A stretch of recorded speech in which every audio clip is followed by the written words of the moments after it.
Good evening. Welcome to the Celtic Way evening broadcast bulletin podcast. Call it what you like. It's post-match special.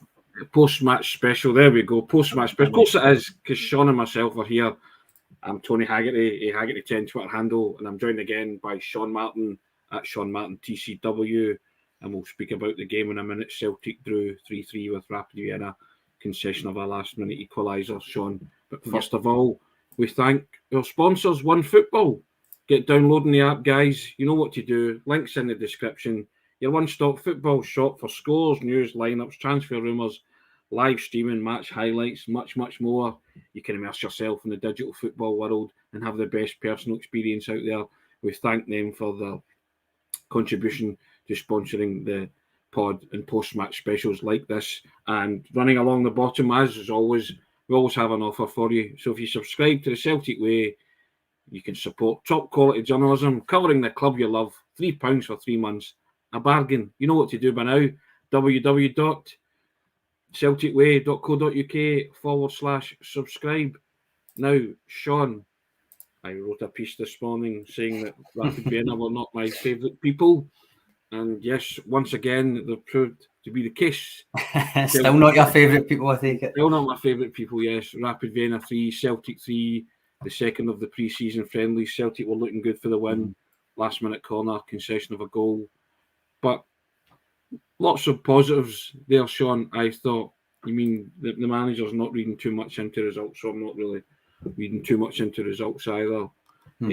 Players getting fitter as we go along. But what leapt out at you, first and foremost? Will we go positive? I think there is a lot of positives. I did say in the show yesterday that you do want to see the win, obviously, but It isn't the most important thing when it's pre-season. I think conceding 3 is not great, but correct.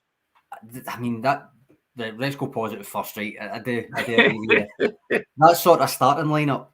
I was surprised just to. I know I says to you that I expected some of the international players to come back in and stuff, but I didn't expect it to be quite that strong. I think that sort of starting lineup could easily see competitive action together.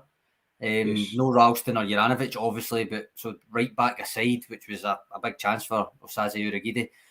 But the rest of the lineup, you could make the case that really just probably Kyogo, and then obviously Carl Starfelt, who's injured. Would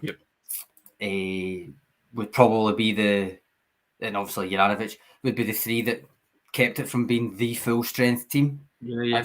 Some people, maybe me, would make the argument Greg Taylor would be a 4th there. But no, I think it's a strong lineup. I was glad to see a strong lineup. I think it reflected the obvious step up in class from the midweek game, and then I think that also played out on the pitch. Well, the positives for me, certainly from the first half, Sean, were Matt O'Reilly. What a lovely 2-touch. Great finish. Take and finish. Also, I spoke off air and I had you laughing. I called him Rio Modric and I meant Rio Hatate, who just looks bang at it at this minute, even though it's pre-season. He looks like a new player, getting involved in everything. And I also thought Dyson Maeda ran the channels really well. He was always looking for that ball over the top coming in. And I thought at one point, Georges Giakoumakis, a brilliant bit of striker, played brilliantly off. The knockdown. The knockdown. And I thought, you're a big unit. You're going to be a handful. Just certain things like that you watch, certain moments, Jota floating in and out, burst of pace, shot at goal, but, looking like he's going to create just various things, and Callum McGregor just being very Callum McGregor-like. Maskless Callum McGregor. Maskless Callum McGregor, yeah. So the first half, that was all really positive for me. I was quite enthused by that. Concession of the goal didn't enthuse me one bit, but I'm hoping that's the sloppiness of the goal that we always thought we were going to concede anyway. That's out the road. Yeah. So, but one of the commenters here says, Patrick McLaughlin, you don't like to see sloppy goals conceded at any stage. And with that, Patrick, I'm bang on the money with that as well. Don't think the manager like that either, but I think there was a lot to be enthused when you see that strong lineup with players to come in. It is. I mean, I really don't want to get a negative route, so So I'm trying to Well, pick my don't. words carefully, but Well, don't. no, to be honest, very much silver lining thing here. I think it was defensively a hell of a lot more to do than there was in the Vienna Yes. Victoria game, which will benefit later as it goes on. Didn't cover themselves in glory with a few of the goals or a couple of the goals today. And I would agree with you that comment from Patrick McLaughlin. You don't like to see sloppy goals at any stage, whether it's pre-season or whether it's competitive. There's another comment I've actually highlighted from Patrick as well, which was that game today was like last season's Europa League campaign rolled into one. And I do get what he's meaning, because Celtic did look threatening in attack. Their press worked quite well at times, despite all the changes. I thought it worked well in the second half as well. They scored 3 times, but they also conceded 3. So I don't disagree that it was very reminiscent of a certain couple of the Europa League games last season. And in the second half, Sean, I thought Turnbull looked sharp. And Kyogo's a machine, isn't he? He just wants to score every time he's on the park, and he wants to make a telling contribution. Both guys getting a goal and an assist for each other. I thought that was excellent in the second half. I also have to highlight Jullien's pass to release Kyogo for the second goal that he set up for Turnbull on a plate. What did you make of Jullien? Because he's getting quite a lot of hate in this chat here. You and Boy Martin, I thought it was shocking. Sell him now. Chill Pulse saying Jullien was such a disappointment. What did you make of it, Tony? Did you think he was? I thought he was lackluster. Bad? I thought he was lackluster. The good Jullien, that was a wonderful pass that he shelled out to Kyogo for the second goal, and then the one where the boy just sort of spun him and put it wide. Should have scored. Should have bust the net. And then his attempt for the header at the end, I thought was pretty weak. I actually thought he did okay until that. That at the end there that you mentioned would be the main negative. I thought from Jullien's performance. You're going to attack that, Sean. Yeah, it did get beat. There's a last minute corner. It's coming in. They're throwing it into the mixer because they've got. This is the last chance to score. You're going to attack that, and I don't care. I'm in agreement with the commenters. Pre-season friendly or not, you're going to attack that. You do your job.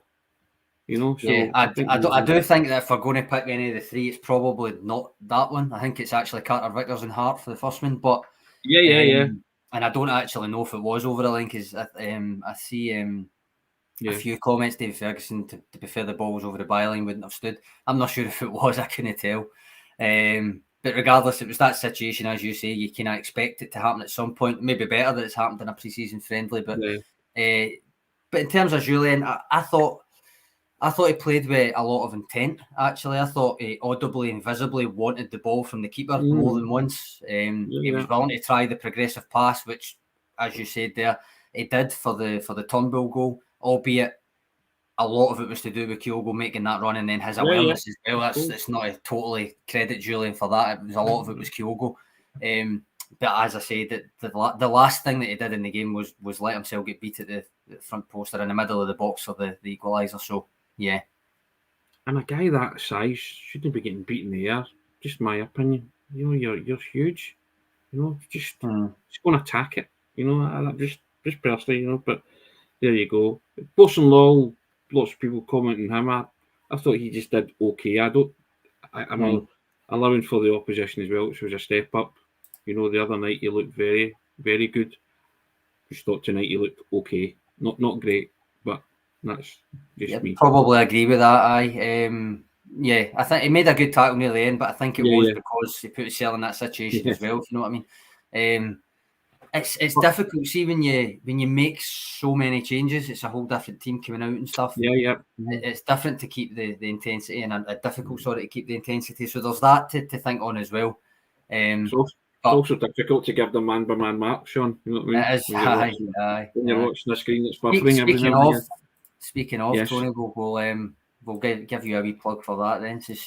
Tony's got you covered with every single Celtic player that on the day. Every single Celtic player that I saw come on my screen as I was watching the feed, so we'll see how it goes. But yes, Kyogo, I thought he was excellent. Talk about positives. There we go. I I said he is a machine, and he just loves scoring goals. He loves creating goals. He just loves being in the thick of the action. And he is the definition of never stop. He's always on the move, isn't he? Because a couple other times they could have got in, because Rapid were playing the ball about at the back, and they nearly got in a couple of times, him and Turnbull. So he just looked really, really sharp and bang at it. And I love to see that, Sean. I thought he was. It's actually between him and Turnbull, obviously. They both got a goal and an assist in the second half, but I thought he set the tone. He made sure the intensity of the press was still fairly coordinated, was still there in the second half. As Frank Brennan says, he had a complete class act. David Ferguson making the early season prediction of 30 plus goals for Kyogo if he stays fit. He got over 20 last year, and they missed 2 considerable periods of time with injury, so you never know. Yeah. And also, Sean, I'm going to big up your man, as always, Greg Taylor. I thought Greg Taylor was excellent. I really did. I thought he was really, really good. And also, I thought if you contrast him with Barnaby, who I thought was, at times get caught out defensively. He's sound going forward, but defensively sometimes I think he's still getting up to speed and getting into tune and harmony with his teammates, and hopefully that'll come. But I don't want to go in too hard on him, but I just thought defensively tonight a couple of times he was caught out of position, and that was all kind of showed up when Greg Taylor came on. In my opinion. I think in terms of Barnaby, I think he did show enough going forward that I probably wouldn't have given him a 5, which is a spoiler if you're going on to read the ratings. But I do take your point, and Paul coming in with a comment here saying he will learn a lot from Taylor and vice versa. I actually do think that's a good point, because obviously he's been recruited, kind of fills a gap that Taylor doesn't really in terms of the raw pace and athleticism in that sense. Whereas Taylor, in terms of how far he or how deeply he embraced the kind of inverted fullback responsibility, coming in, passing it, all of those stuff, and he has a vocal presence on the park. You see it when you're at the games, and it's. I mean, I made the bold prediction, which I've not said on here. I've said to my pal, I wouldn't be totally perplexed or surprised if at some point the stars align and he ends up wearing the captain's armband for 10-15 minutes if McGregor goes off. Because I think it gets overlooked how influential he actually is, how big a personality he is within the squad and stuff. But no, I do take Paul's point that there's things they could learn from each other. And the Bull, I thought, was excellent, to give him Ange Postecoglou's nickname. The Bull, a goal and an assist. Couldn't miss the one that Kyogo's laid on a plate, but he's in there to bury it, which I like. It's a good run, He's made a good run to get in there and bury it. And then he's had the presence of mind not only to win the ball back, but shunt it to Kyogo very, very quickly. That's the key for me, that he did it so quickly. Quickly. And once Kyogo gets the ball in that position, you know where it's ending up. There's nothing you can do about it, but it's Turnbull's split-second decision to shunt that ball onto Kyogo and say, "Go and finish it, young man."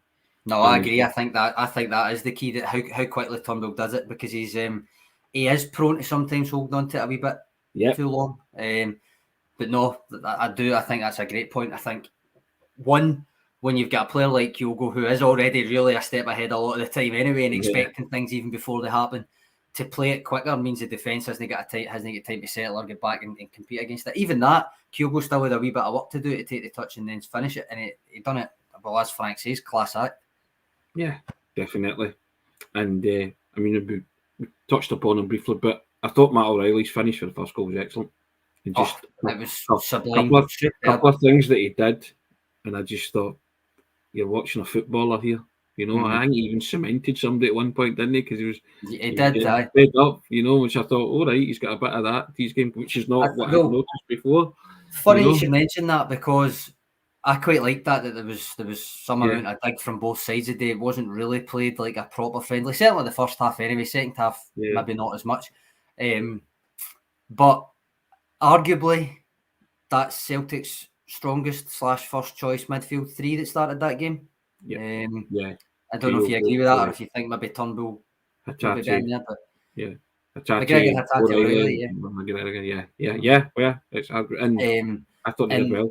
I do think that, all right, that there's this kind of clamour for a combative, athletic defensive midfielder. I think that's more of a European concern than it is for domestic games, where you don't really need a traditional defensive mid.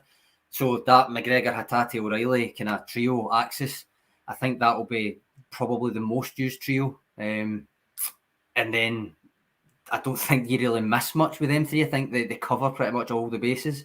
Plenty of intelligence, plenty of persistence, plenty of poise. And you mentioned O'Reilly throwing himself into that tackle. I've seen that from him a few times. I think certainly in terms of pressure regains, all that kind of stuff, when you look at those from games, it does tend to chart highly for that. It does put that effort in, that work off the ball. And I think the three of them all possess a wee bit of a bite that they're maybe not sometimes given credit for as well. Yeah. And also as well, I thought McGregor charging forward in the incident that kind of led to the first goal was similar to what he did at Ibrox, just gained territory, and then eventually from what came of that was O'Reilly's exquisite finish. You know, so it's almost like I see an NFL punt returner or something, just kind of trying to gain the territory, trying to gain the yardage and stuff, causing disarray. He just goes on these mazes, doesn't he, Callum? Yeah. And the thing is, when he does that, he's always in complete control. Not as if it's like, you know, when Ayer used to go on those sorties forward and you thought he looks really cumbersome, he's always in control of what he's doing, gaining territory and looking for that killer pass and layoff or whatever.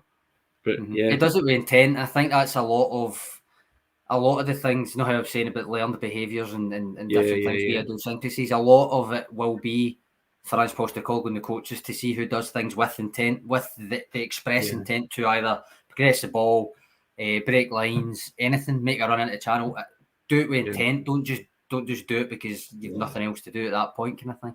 Because he says, remember the mic'd up training session last summer. Obviously, the "we don't stop" thing took the majority of the publicity from it. But I remember breaking it down for an article and taking the other stuff that he said in that clip. And a lot of it was to do with don't switch off just because the ball's at the other side of the pitch and all that. And you've all got your role to play. It's very much about the collective, which I fully endorse. I like that stuff. Yeah, but like you and I, the collective, you know, we'll fully endorse that indeed. Now, and I mentioned earlier as well, Giakoumakis' layoff. I just thought it was brilliant. I love stuff like that, Sean. See, isolated moments like that, and I know it's just a layoff, but he's a big guy, you know. It's just things like that turn out and make you turn around and say, "You're a footballer. You've got a football brain in operation." It's the brain, it's the intelligence. It's not. I think. Remember when he wasn't really? He hadn't made the breakthrough yet. Yeah. And really, it was just the missed penalty that was kind of sticking in people's heads for the first half of the season. I remember saying, in working on mid-season power rankings, the update, that actually when he came on in the European games, in particular, Ferencváros, I'm thinking, he did things like that, the layoffs and the winning fouls and stuff, but it was clever. It wasn't just putting himself about. It was actively trying to bring others into the game or win a foul to relieve the pressure, because Ferencváros or whoever it was were trying to come on to Celtic at that point. Now, obviously, at the time I said, one, Celtic number 7 and a goal-scoring striker with the record that he had in the Eredivisie and stuff, that isn't going to be enough just to be a late game kind of sub to help you see out the game. Obviously, he totally turned that around, but he's still doing that stuff on top of the goals that he was getting. Oh, yeah. So again, that thing of the squad depth and having 2 for each position. Look at the way Kyogo played when he came on. And I don't think it's a coincidence that he felt he had to come on and make an impact, because Giakoumakis, all right, he never scored, but he did have a good game. And I think two of those, the two of their guys fit, pushing each other to have to play well when they play, it's only going to benefit the team as a whole anyway, because the two of them will be banging them in. Yeah, alongside Maeda. Yeah. I was actually interested to see that Ange Postecoglou went with the trio. Remember before Kyogo came back from his injury, and it was Jota on the right, Maeda on the left, Giakoumakis through the middle. And the three of them really did do well together. They dovetailed well together, I thought. Obviously, Jota and Maeda switch. They did that again. They did that. I think that's good. I think pretty much all the wingers can switch if needed to kind of change it up within a game. But I just found it interesting to put Jota's first start as a Celtic player was at right wing again, because I think you actually will see him featuring there a lot more than you did last season.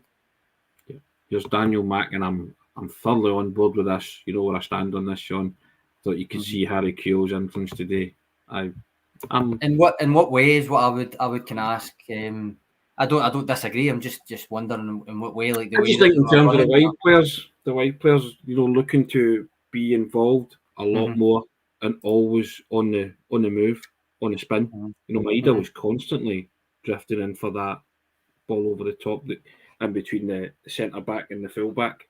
And I think that's somebody saying to him, look, you've got speed to get into that area. If you can get the ball into him, then it'll be a potent weapon. That kind of thing. And I think that's coming from Harry himself, who knows how kind of wingers play, knows that position inside out, knows how to exploit gaps in defences that way. That's just my thought. Fair enough. There's Patrick McLaughlin where what I would call quite a controversial shout. He thinks Jota will be on the left, Kyogo will be on the right wing, and Giakoumakis up front, and Kyogo will start banging them in, meaning Maeda and Abada will be on the bench. That's a bold statement. I don't think so. I think, and we'll do this actually, Tony, because I promised everybody that we would do it as the season get closer. I was reluctant to do it in pre-season. I kind of think we should wait until it's closer to the end of pre-season. But do you remember back in January, the two of us did were like pick your strongest team if everybody's fit. Who is your strongest? Yeah. So we're going to do that again. I suspect I will not. My views will not align with Patrick's there on the front three, but everybody's entitled to an opinion. I think I just don't see Kyogo playing wide all that often unless it's necessity. Unless there's a few injuries, that kind of thing. I think he's through the middle, needs to be where he plays. I think ultimately, as I say, that means it's going to be between him and Giakoumakis, not the two of them together a lot. He can play left wing. I would be even more surprised if he did play right wing, but I think it's a straight fight between the two of them. Without being too negative, Sean, and reading too much into the concession of 3 goals, do we need another centre back? Do you need one? Not as it stands just now, because Jullien's still there, Welsh is there, Boston Lobel's making his case that he should maybe be included in the squad. And then you've got Carter Vickers and Starfelt as the first choice. But if you work on the assumption that Jullien has been put in the shop window this pre-season and is maybe going to leave, then I would say yes. I think there's still a left-footed centre-back still would make a difference, I think. Yes. The question is, though, you paid $4 million odd for Carl Starfelt last year. He did progress as the season went on. He got better. Do you try and bring in a left-footed centre-back just to have a left-footed centre-back to fill out the squad, or do you actually want a left-footed centre-back who would replace Carl Starfelt? In which case, that puts you in a bit of dodgy territory, given you paid $4 million last summer. Right. If it's the former option there, you just want a left-footed centre-back to be able to be there. Why punt Liam Scales out on loan? Sure. I think, but they probably do, but it just depends on when and who and how. Do you know what I mean with the Jullien situation? Now, Sean, regular viewers could win a Celtic top, couldn't they? Oh, of course, yes. Let them know about that. A Celtic away top. Yep, if any are on Twitter, it's just a case of I'll put the link in the comments now. You go onto the Twitter, that should take you directly to the post. You retweet that post, you make sure you follow the account, and then we'll draw the winner on Wednesday. So you could win a Celtic away top from Nout, Tony, which actually looked a lot better on the players today than I've been letting on. Actually, it looks sponsorless, decent close up. Yeah, it looks very good close up. Actually, I have to say, I wasn't a massive fan, but that particular strip has grown on me. Don't know if the hoops will, but so do what Sean says. Do what the link says. Retweet it. What else do you do, Sean? That'll take you right to the actual post of the strip and the top. Sorry, so you retweet that. Make sure you follow the Celtic Way Twitter account, and that's you in the draw. And we'll draw it on Wednesday. Well, you heard the man, ladies and gentlemen. You can win a new Celtic away strip for nothing. That's a bargain for me, Sean. You've got to be in it to win it, haven't you, Seon? You have. That's the thing, aye. And unfortunately, we are barred from entering, aren't we? Unfortunately, commenter here saying I'm not on Twitter. Well, you need to get yourself on Twitter. Follow the Celtic Way. Maybe win a Celtic top. Lots of people think we should just be banned permanently, Sean, from everything. So probably. Yes, indeed. Well, I suitably wound myself up and other people up this morning with my Rapid Vienna piece. I don't think anybody who who read it will be in any better a mood.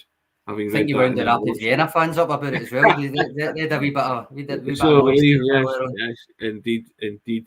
But it finished Rapid Vienna 3, Celtic 3. Lots of positive, Sean. You know, still undefeated on the pre-season tour, if you want to look at it like that, and you look at it like results and stuff like that, which I don't think the manager is too perturbed about. But that was, as you said earlier, that was a good pre-season friendly. Mm-hmm. There was no kind of, maybe tapered off towards the end, but there were some real meaty challenges going in the first half, and then for most of the second half, it was played at a decent tempo, wasn't it? Mm-hmm. I like pre-season friendlies like that. I don't like the ones that end up like the other night practice matches and stuff like that. But you know, those are the ones that benefit you, isn't it? Yeah. Ones like today. I mean, not Wednesday. Wednesday benefits you in the sense maybe a confidence building, knock your ball about, all that kind of stuff. But no, today, despite the score lines, 7-0 and 3-3, the 3-3 will teach them more than the 7-0 will. Without a doubt. We shall be back on Monday, Sean. Well, I won't be back on Monday. You'll be back on Monday. Yep, I'll be joined by Graham from Austria again. Yep. Yes, he can let us know how I'm now the new voodoo doll for some Rapid Vienna fans. But thanks very much for joining us, guys. Just draw your attention to get downloading the OneFootball app. The link's in the description. We thank them for their sponsorship of the pod and the programme. And get subscribing. £3 for 3 months. Another bargain, Sean. www.celticway.co.uk/subscribe. Hit the buttons if you enjoy it. We hope you've enjoyed this 6-goal thriller, Sean. Can we say that? I think you can. I think you can. Plenty to be thrilled about in there, even if the scoreline wasn't one of them in the end. But and we'll see what the managers and the players say in the fullness of time. No doubt they'll be getting interviewed at some point tonight. But thanks a lot for tuning in, guys. Sean, thanks a lot for your contribution. First class as always. Take care. Have a good night and have a good weekend, troops. Cheers, Tony. Cheers, guys.